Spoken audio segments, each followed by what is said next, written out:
sure my pen works. This one. And that one. Okay, let's see. Nope. Well, the pen doesn't work. Okay. Nope. Okay. Nobody moves.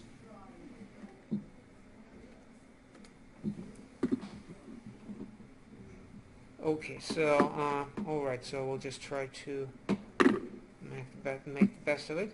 Okay, so this is what we have been doing. So just examples of sequences as the initial building blocks, and with the limits that can be established through direct analysis, because the functions are involved so specific, we know the answer right away. So number one was the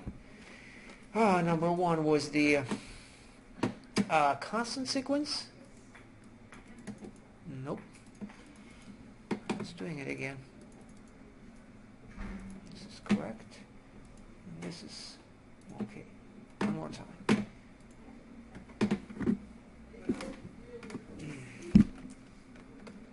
Okay.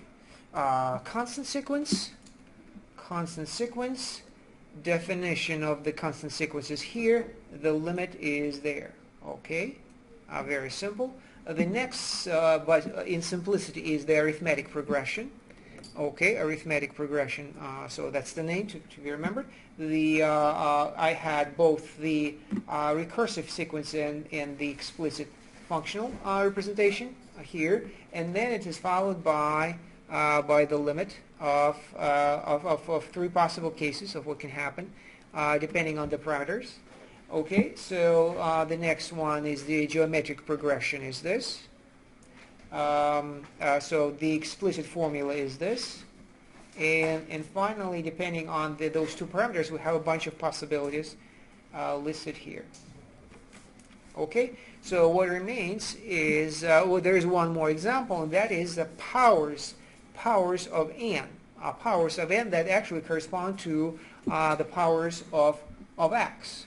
So powers, meaning that I could have an is equal to n, an is equal to n squared, an is equal to 1 over n, an is equal to 1 over n squared. Okay, certainly these are behave in the exact same way. Remember, the sequences are nothing but sampling of functions. So this is especially true for these sequences. So and the functions are x, 1 over x, x squared, 1 over x squared. Okay, so if you understand functions as what you bring from calculus 1, then you can answer the question about what the limits of these sequences are based on your knowledge of these functions. So for example, if the limit of x squared as x goes to infinity is infinity plus infinity, then the limit of n squared n goes to infinity is also plus infinity. So there is no trick here. It is literally just your knowledge of functions comes into play, and you have your answer. Okay, so based on that, I could conclude easily what the limit is. So the limit of what I'm talking about is n k. So k is the parameter, n is our variable. So n goes to infinity, and then what is happening to its kth power? And k could be as long as it's well, actually k could be any number. So we could have k here is equal to, over here it is equal to 1. K is equal to 2 here. K is equal to -1 there. That's the division. And k is equal to -2 in the last example. Okay, so with these powers, we create, for each power we have what? We have a power function, with the x with the same power. So once again, this is x k with k equal to 2.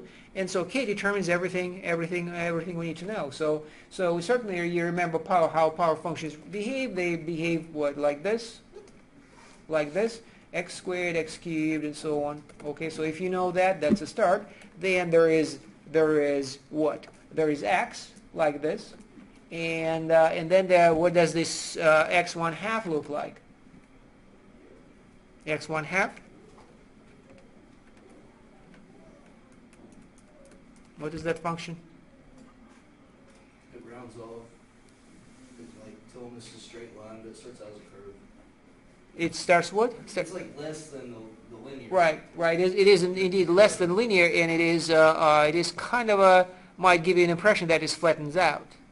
So it behaves like this. Okay, so it grows slower and slower. Does it stop? Does it stop growing?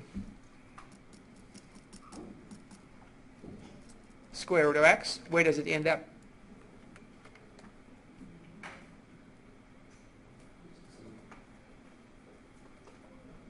Does it have a limit? That's the question, yes. At infinity, at infinity.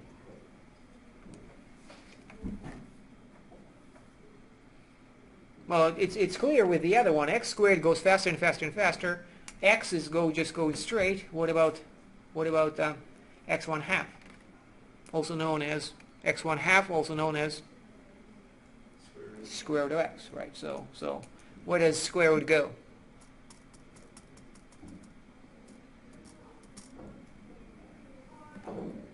Well, okay, so we'll go with numbers. So square root of 1 is 1, square root of 4 is 2, square root of 9 is 3, square root of 16 is 4, square root of 36 is 6, 25, and so on. So you see a pattern here? It keeps on growing. Yeah. It converges. Right, right. Well, you can also you can match up. I could match up square root of x with this one. What's the relation? The inverse. The inverses, and so being inverses, they have the exact same graph, except flipped. So if the graph of x squared continues on all the way to the right, and it is, right, because square is defined for any number, then when you flip it, then it means that the square root of x will be going up all the way to infinity. Okay, so going on and on like this. This is my x squared goes like this, which means that the square root of x will go like that on and on. Even though it slows down, it appears to be. If you look at the graph, it might even look like a horizontal line because it slows down. The derivative is getting smaller and smaller. If you don't believe me, if you take a derivative of square root of x, what's the derivative of square root of x?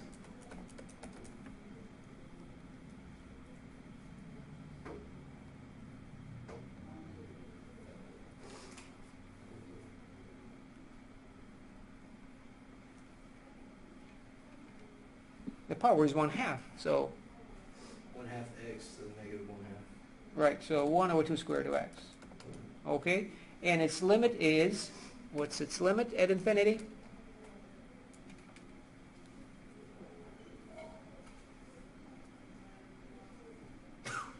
X goes to infinity. What happens to 1 over square root of x? I guess 0. It's 0, yeah. So x goes to infinity. Square root of x also goes to infinity. And which means that the derivative of this function is going to 0, which means exactly that. So it flattens, but not flattens fast enough in order to stop it from growing. So there is no bound. It will still go into infinity. So square root of x goes to infinity as x goes to infinity, but its derivative is going to 0. So these are the behaviors that we're going to see, and you have seen in the past.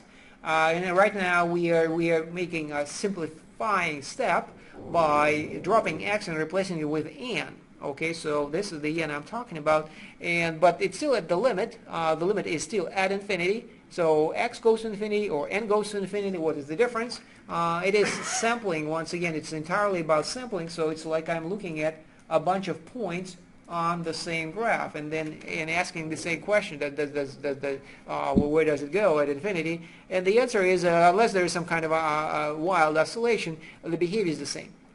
Okay, so if x squared goes to infinity, n squared goes to infinity. If square root of x goes to infinity, then so does the square root of n. Okay, so we just need to write it up. in the form of three possibilities. So depending on the value of k, so if k is larger than 0, okay, so which includes both x squared and square root of x, the limit is infinite, plus infinity. Okay, so that's the picture that we have on the right covers this. Then there is also a possibility when k is equal to 0. What happens if k is equal to 0? It will be the whole thing is equal to 1. The limit is 1. And finally, k is negative. 0. That's right. 0 because it's negative exponent means negative power. So k is equal to negative 2. And to k is equal to n negative 2 is equal to 1 over n squared. And we already know that n squared goes to infinity, which means that its reciprocal will be going to 0, right? So that's the thing. You divide by a number that is larger and larger and larger. So the whole story then is that it's going to be going to 0. So that's just another example of a power function and of a sequence that we know behavior of, and we're going to be using it when necessary. So that's another limit that is convenient. So well, that ends the list of sequences. So once again, constant, arithmetic progression, geometric progression, and powers. So these are the main ones. But then, well, like I said, you can take any function from before, sample it in this manner, and you have a sequence right away. So certainly every function will give you a sequence, or maybe more than one. Okay, so we're going to use these and apply these rules of limits to them, sum rule, product rule, and so on, to combine them together to find the limits of sequences. So in the same exact manner as you did in Calculus 1.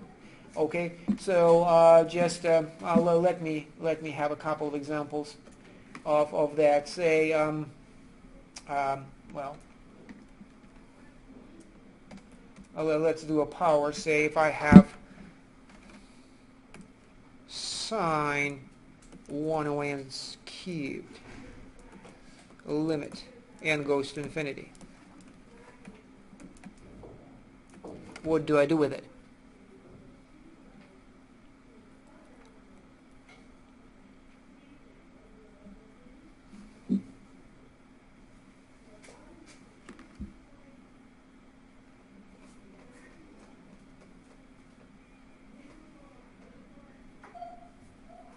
So one step at a time, which is the idea, not trying to solve the problem at once, but rather seeing those parentheses as well as the algebraic operation inside of parentheses might help us. It would be helpful if we try to break it into steps. And so in other words, we deal with what is the behavior of limit, what is the behavior of sine relative to limits.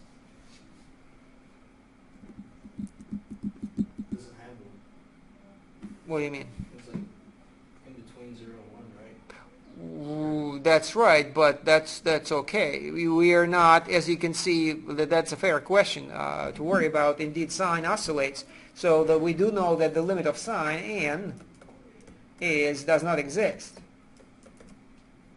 Okay. However, that's not what we're facing. We will be dealing with. We're not dealing with the behavior of sine at infinity, but rather where?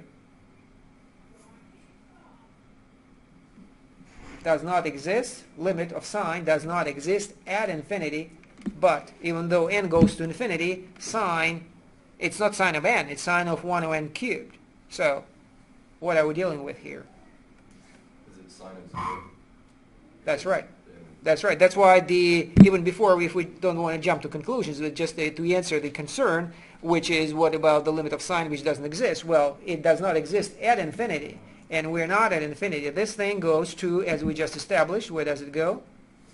To 0. So we are then dealing with the limit of sine as a function at 0. It's not really a sequence anymore, but rather the behavior of a sine as a function at 0. And we know how to deal with that.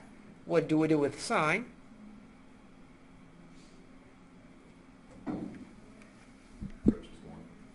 So the answer will be no. No, what do we do with, so I'm back to my question, what is the relation of sine as a function and its limits? I'm just trying to lead you towards that, what we talked about yesterday.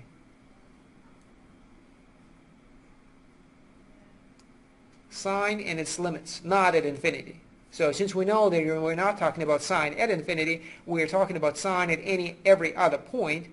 And what do we know so special about sine at every other point, every single point? What's so special about it? It oscillates. Oscillates. Well, that is kind of a bad news, but the good news is what? You're talking about its slope? No, not quite. No. Doesn't it look nice? The graph.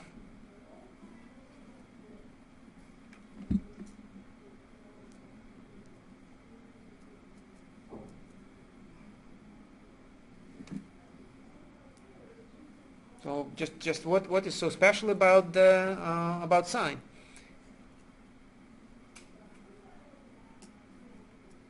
It is well behaved. In what sense?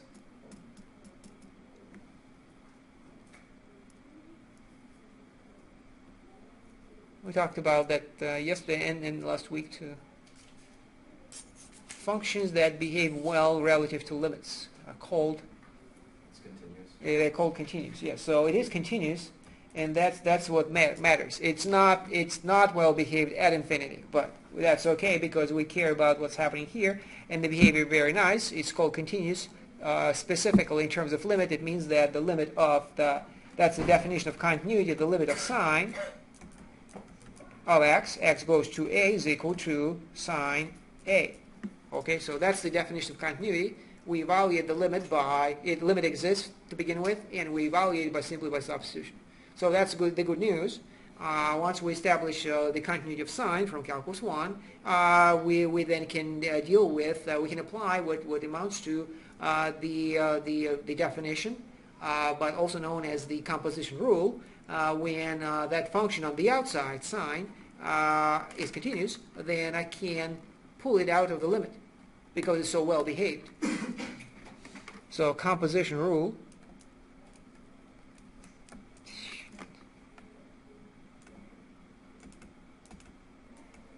So by the composition rule, I can pull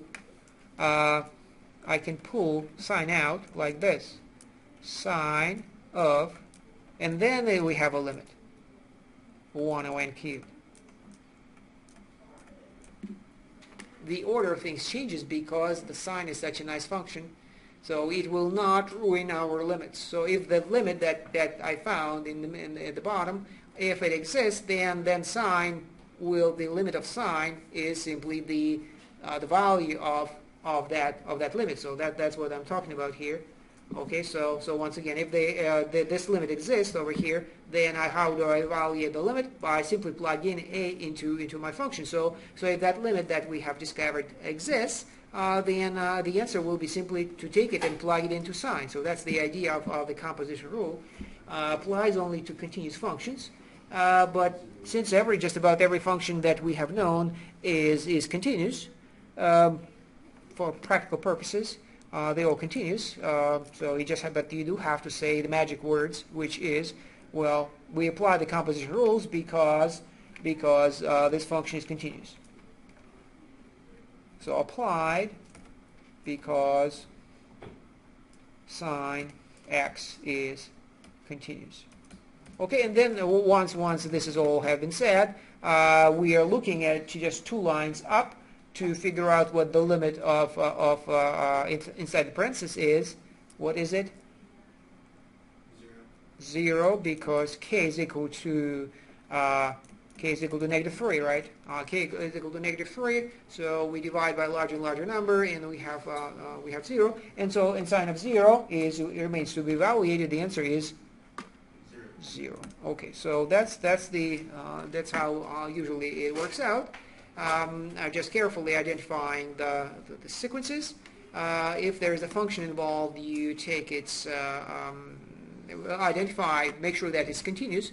How most of the time it will be definitely continuous, but even if it is, you still have to say it because a function might be continuous here, not continuous there. Even though the functions that every function that we have discussed and or you discussed in calculus 1 were continuous on their domains. So even if you take a function 1 of x, for example, you wouldn't say that it's continuous, but it is continuous at every point where it is defined. So it is undefined at 0, and at that point it's not continuous. But everywhere else it is defined, it is continuous. So it is applicable very widely, at least as wide as the rest of the rules of limits. So you see sine function, you see cosine function, and even tangent is fine. Exponential function, logarithm.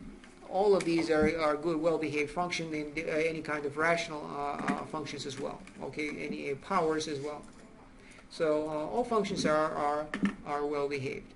But you do have to make sure that you don't go outside of the scope of the range of these well-behaved functions. So you have to say the magic word. So this is the magic word is here, continuity. Okay, so this is the when continuity comes into play, and it comes into play almost every time. And then there are the three other rules: sum rule, difference rule, product rule, and quotient rule. So they're also very predictable and familiar from calculus 1. The only difference is just keep in mind that what is the difference really of these rules? The difference is we're looking at sequences rather than functions, which is not really such a huge difference, except primarily is because you might encounter sequences that cannot be produced from functions. One is also to be kept in mind is this -1 to the n. That is a sequence that oscillates between -1 and 1, and there is no appropriate function for it to be produced from. And then you just the way we did, even though we're looking at the sine sequence, right? However, sine is a function, and we know everything there is to know about that function, including continuity as well as its value. So that's exactly what we did. But if you encounter something like that, -1 to the n, or anything, it could be more complicated. Then you do not have this luxury of using the material from calculus 1 in order to deal with its limits. So then in that case you have to do a lot of things from scratch. But that's why these rules, not the rules, but rather these formulas come so handy, because these are applicable no matter what. So as you can see specifically, if you're worried about something like this, sometimes it's simply it is hidden, such as the geometric. It is in fact that example, -1 to the n, is an example of a geometric progression. It is a progression that you multiply a number by the same again and again and again, and so you multiply by -1. That's how you get that sequence. And you know how the behavior right there. If r is less than or equal to -1, we have divergence. Okay, so fits right there. Okay, so we have enough building blocks from today and yesterday in order to cover all the bases, and we are okay. Okay, so try some examples. There will be a bit in the next homework of computing limits. In the meantime, we will review things that are trickier, and those are indeterminate expressions. Indeterminate expressions that you encounter while you're computing limits. Specifically, it happens when you try to apply. Most likely, you're trying to apply the quotient rule. The quotient rule is tricky. Why? Because you might end up dividing by 0, which is not the worst thing that can happen, actually. Yeah, so it seems that in mathematics, the division by 0 would be a no-no, and the worst thing that can happen, but it's not. So this is bad. What's worse?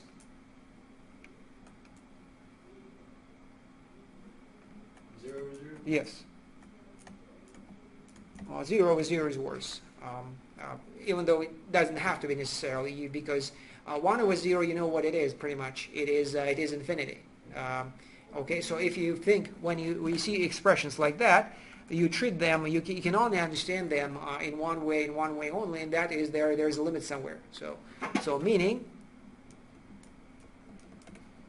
the limit of the denominator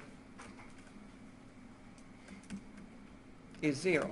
Okay, so you're starting with some sequence of functions, but primarily sequence, and if the limit of the denominator is equal to 0, and you go straight, you start trying to use that information, you end up with dividing by 0, and then you either in case 1 or case 2.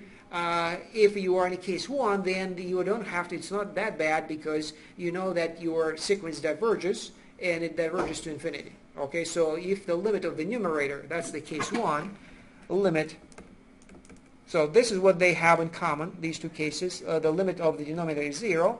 What if the limit of the numerator is not 0?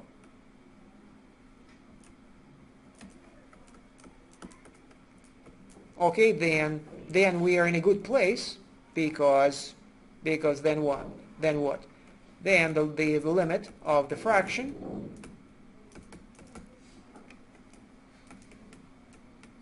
is infinity, which infinity might be plus or minus infinity. So that's one thing, but it can also happen that the limit of the numerator is also 0. So that's the real concern.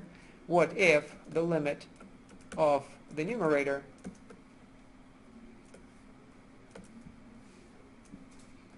is 0? Then what? Okay? Its limit is 0. Now, the limit of the numerator is 0, and the limit of the denominator is 0.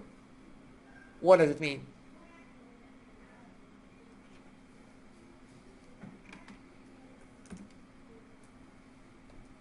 So, case 1, case 2 of fractions and limits, and we'll look at separately at the limit of the numerator and the limit of the denominator.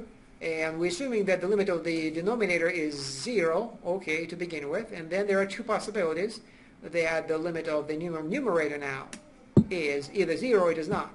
Okay, so if the limit of the numerator isn't 0, then all we end up with is dividing something that is not 0 by a number that is larger and larger and larger. That's why, small and small and small, that is why we end up with infinity. Okay, so that is the answer. That is pretty much the end. The end. Okay, that is the answer. The sequence diverges. The limit is infinity. Okay, you are done. The question is really what the second one is. Why that's why I put it worse over there, because then what? It's worse if you don't know the answer. So what is the answer? The numerator goes to 0. Denominator also goes to 0. What is the answer?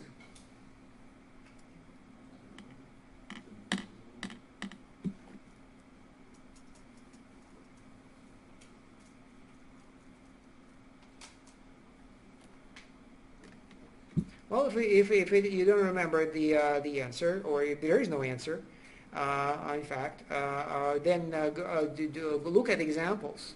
Look at examples. It's really not that bad. So to figure out, so for example, 1 of x. Well, let's go with sequences. 1 of n and 1 of n. That's my sequence.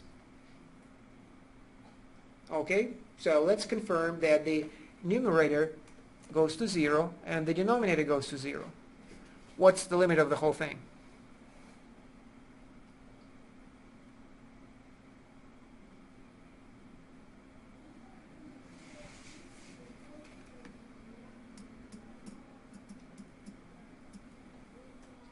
It's not a trick question. It's either 0 or infinity. No, look at it. Look at the actual fraction. 1 of n divided by 1 of n. What is it equal to? 1. It is equal to 1. Okay, what's the limit of it? 1. It is. Okay, good. Okay, so numerator goes to 0, denominator goes to 0. The whole thing, however, is equal to 1, and the limit is 1. Okay, so any objections, concerns about the conclusion?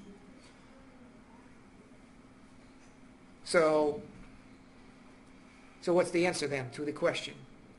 The limit of the numerator is equal to 0. Then what does it tell you about the whole limit? Equals 1. Okay, let's try another one. So this, Did I mess it up? yes, 1 over n divided by, how about 1 over n squared divided by 1 over n?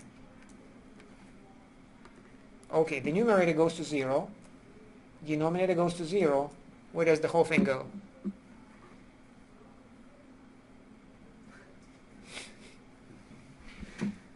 What is it equal to?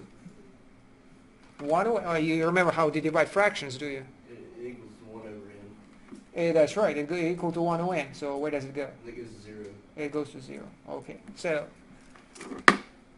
the situation is the same as far as the limits are concerned. In both cases, all numerators and denominators go to 0. However, we have two different outcomes. We have 1 and we have 0. So back to that question we're trying to answer. What is the conclusion when you encounter something like that? Is it 0 or 1? It's indeterminate. The answer is indeterminate. Yes. It's not the answer. It is a thought that crosses your mind. So when you see something like that, you think, well, it's indeterminate.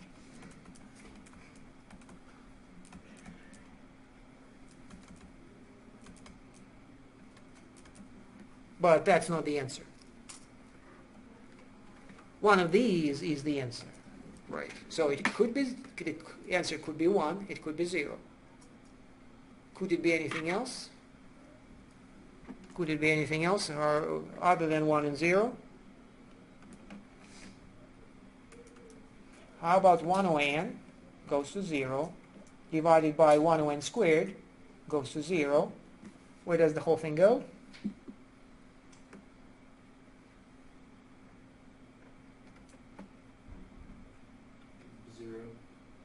No. Divide 1 over n divided by 1 over n squared.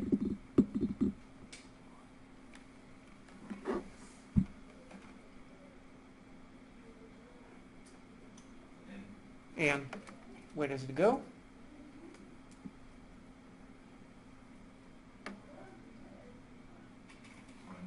To infinity. Okay, so we have now 3 possibilities, and frankly, every number is a possibility as well as infinity. Everything is possible, and that justifies the word indeterminate. Does indeterminate means indeterminable? No, it does not. As you can see, these examples show that you could actually determine what it is. And if you were supposed to, then you should. So when you see indeterminate expression, you go ahead and determine it. Okay, so determine it.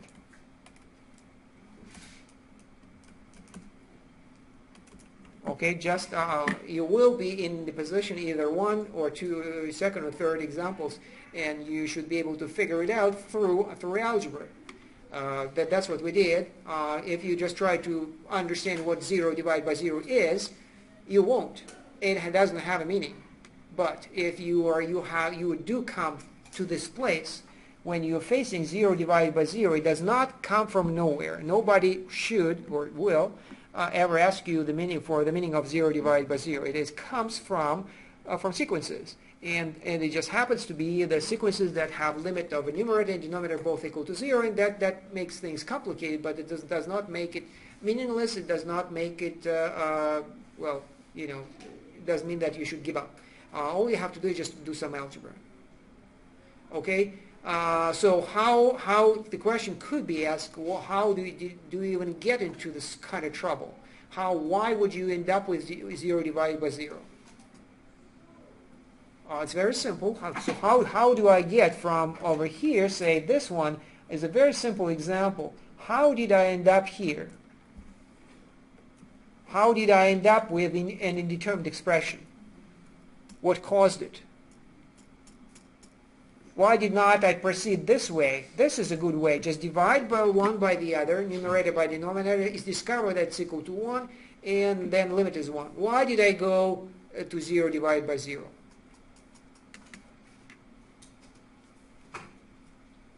It's a mistake, but we can actually point out where that mistake comes from. And the mistake is to apply the quotient rule. You have a fraction, and to apply, the rule of quotients, that you're supposed to evaluate the limit of the numerator, the limit of the denominator, and divide, right?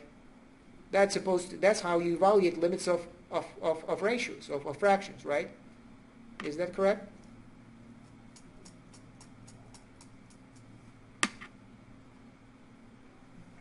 Is that the quotient rule?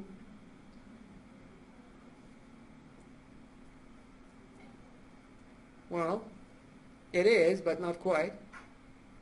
There is something missing. There is a caveat. The caveat that you don't have to worry about when you do addition or subtraction or multiplication, but when you have a division, and you're doing with limits, there is a caveat, and the caveat is that the quotient rule only applies when the limit of the denominator is not equal to 0. That's what it says. It's a caveat. It is a warning. It is if the condition is not satisfied, the quotient rule does not apply. Period. Okay, so you end up with 0 divided by 0 when you apply the quotient rule erroneously. Okay, so you apply the quotient rule when the limit of the denominator is equal to 0. And that is simply a mistake. There is no such thing as the quotient rule when the denominator is equal to 0. So this is the problem, really. The limit of the denominator is equal to 0, and then what you're supposed to say is that if the limit of the denominator is equal to 0, you say quotient rule does not apply.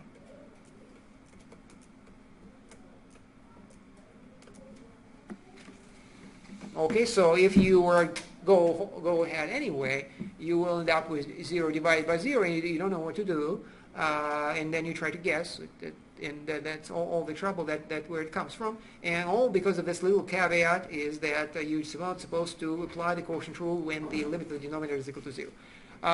Okay, so and you can see how you could have gotten out of this trouble if you realized that quotient rule doesn't apply. By the way, it's not too late when you realize that you're facing an indeterminate expression. It's not the end of the world. All you have to do, you realize, I forgot to verify that the limit of the denominator is not equal to 0. So what do I do? Well, retrace your steps, erase what was wrong, and go back to over there. Go where? Go to algebra. So you do the algebra the way I did in those 3 examples. Could be more complicated, and then do some kind of simplification, cancellation, or another word is rationalization, in order to get rid of that 0 in the denominator, which is what I did, right? So as you can see, it appears that in all 3 examples, the denominator seemed to be equal to 0, but it only equal to 0 if you actually evaluate that limit. You're not supposed to. You're not supposed to evaluate that limit unless you make sure that the denominator does not go to 0. So, well, once you realize that it's not possible to do, you do algebra. So that's every single time. That's what I did over here. Over here, all of these, it was algebra. So algebra, that's some kind of simplification, will cause the denominator to disappear entirely, or just become more well behaved, and then you apply the quotient rule or whichever rule you need. Okay, so that's roughly what is supposed to happen, and there are some, you might remember some shortcuts that ensure you that you won't make this mistake, which is really common, obviously, why I brought it up. So you might remember something like, as an example,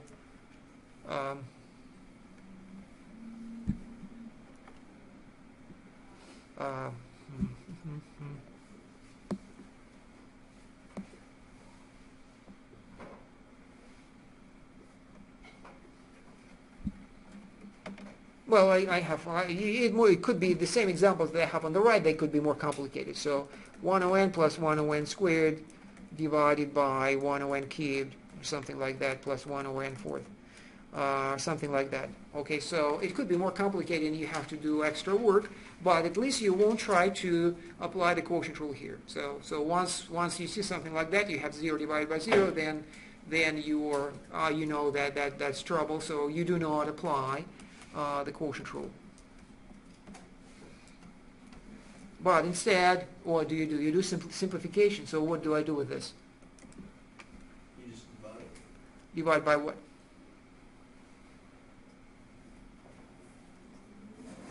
I could multiply rather than divide. So you remember it's not that I don't like the quotient rule here. I do want to apply it. There is just something stopping me from doing that, and that the limit of the denominator is equal to 0. So that is something that through algebra I'm supposed to take care of. So how do I get rid of the 0 in the denominator through algebra? What do I do with it? Just multiply by 1 over the denominator? Well, there is a simple way. For example, you multiply by n to the fourth.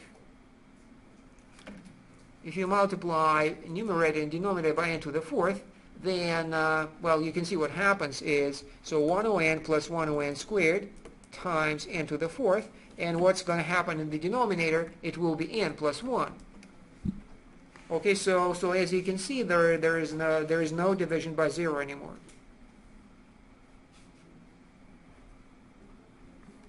In fact, you can further simplify, and you have n cubed plus n squared over n plus 1.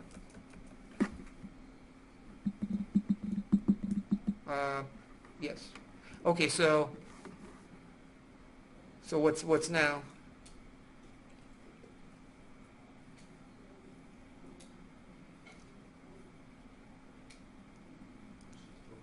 Does it look familiar? Would you set the bottom equal to 0? No. And figure out the limit that way? No. Anybody remembers what to do with these? Maybe how about x cubed plus x squared over x plus 1? Can you factor out? You could actually factor out, even though yeah, you could. Well, I just want you to realize that we sort of from what is it? The expression from a hot place to the fire, because you see with that expression. That's Look, equal to infinity. this one. What's so special about this one? It's once again it is a fraction. What can you say about this fraction? Where does the numerator go? Infinity. And denominator?